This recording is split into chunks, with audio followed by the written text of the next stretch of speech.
Good morning.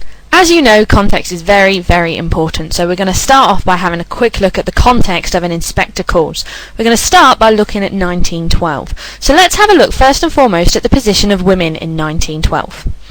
Women at this time were seen as the property of men and had very few rights of their own. Wealthy women would get married as early as possible so that their husbands would support them financially and they would live a life playing the dutiful housewife. For poorer women, who had no such hopes of a wealthy match, the only option was to work. Poor women were seen as cheap labour and paid unfair wages which they could barely live off. We see in the play what happens when women try to rebel. The girls at the Burling's factory attempted to campaign for fairer wages, and they were sacked. Women had no power, and we see this reflected in the way that Eva Smith is treated throughout her life. She is sacked and then used as a plaything by two men who later get tired of her.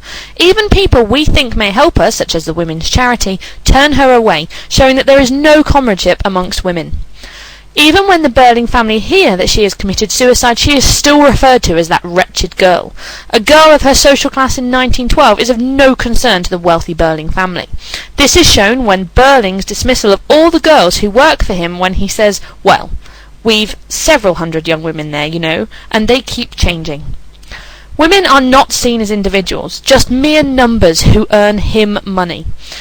However, things were better for women when Priestley was writing his play in 1946, as they had proved during the war that they could do men's work. Priestley set his play in 1912 as a warning that we should not return to such times of misogyny.